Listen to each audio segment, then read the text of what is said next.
Father, after you left there, when was the last time you saw him? I mean, they took you off and you went off to the hospital. I never seen him again. I never seen him since the night that he got me out of the tree, laid on top of me in the box. And then when did you see him next?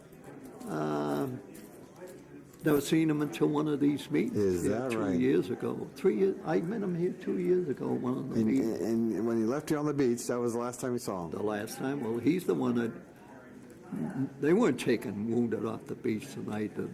He had that young kid Coxon take me to the first. Yeah, I was the only hit that night in the platoon anyway. Yeah. But they. So he done a great job. Great job, your father. There's much more to it than that. You know, I'm going to give you the first day it was amazing for a young beach commander, lieutenant, to take over the whole section, and he had a lot of responsibility to clear that beach, clear the beach of the troops. When you're packed in there like sardines, like we were on the dune line with the tide coming on our beat, until that Bangalore cleared that cat wire, and they got the infantry. You get the squad leaders, the infantry, including anybody with a rifle, no matter what company he was with or what regiment that day. If a corporal was there, they gave him. He took the squad, but without the 1st Division, 16th Infantry, were experienced that had bloodied it at North Africa and through Sicily and that. You need experience. Yeah, and they'd already been. We were lucky that day because without the seasoned troops, a squad leader at that time with 2 or 3 years, 2 years of combat infantry, he could take over a platoon and move it, which many of them did. But this was my father's first day out on the job. This is his first. Oh yeah. Yeah, I mean, you think about it. You'll see him. If you'll see some of the historical Normandy footage, the reels. Footage that I seen recently. I seen him I could tell immediately when I seen him walking on there a couple of months ago. It was Joe, but he was looking to the water because of his build, and I knew it was him, you know. But and you would remember that because you were there. Oh, yeah. Well, I thank you. There John, was a lot of hard luck. Some of the guys, like Jimmy Gately, he worked in the same building I did and retired. Of course, he was 9 years older than I was. He was 29 when he was in our platoon, and he couldn't figure what the hell he's doing with these kids. You know, this guy married. Married. 29 years of old, and he's a printer, you know, by profession. And he's mixed up with all these 17-year-old, 18-year-old kids in the tents. But that's the kind of they want in the battle, don't they? You don't know any better. Yeah. Just they say run, they run. Oh yeah, well, that's a good thing. He did run, but I want to know.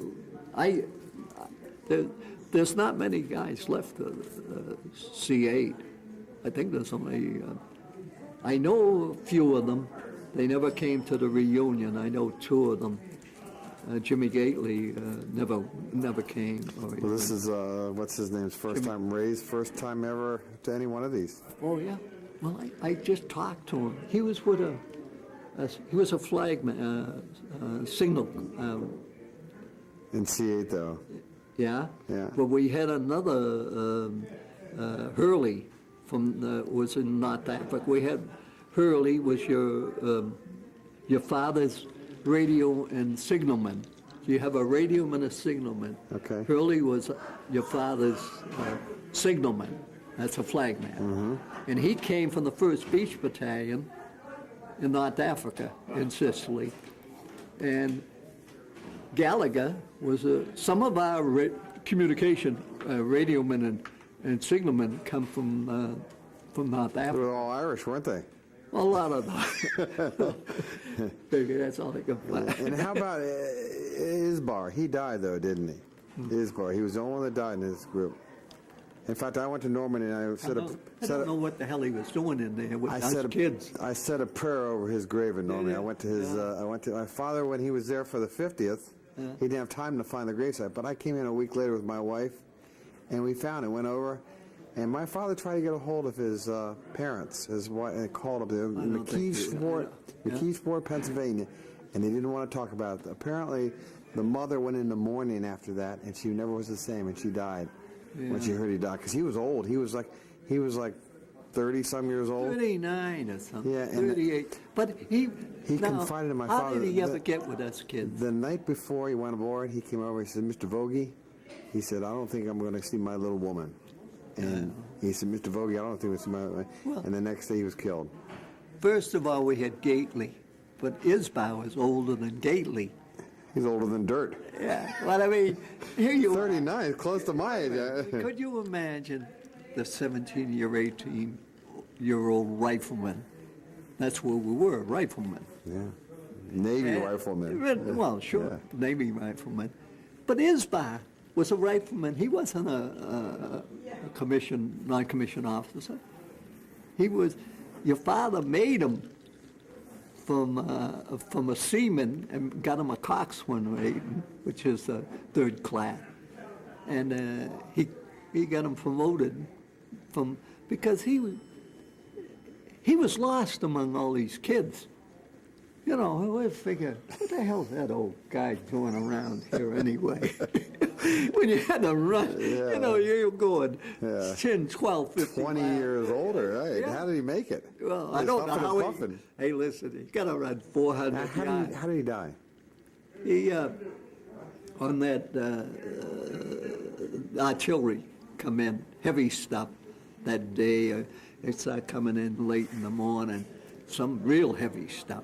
It was about noon on D-Day.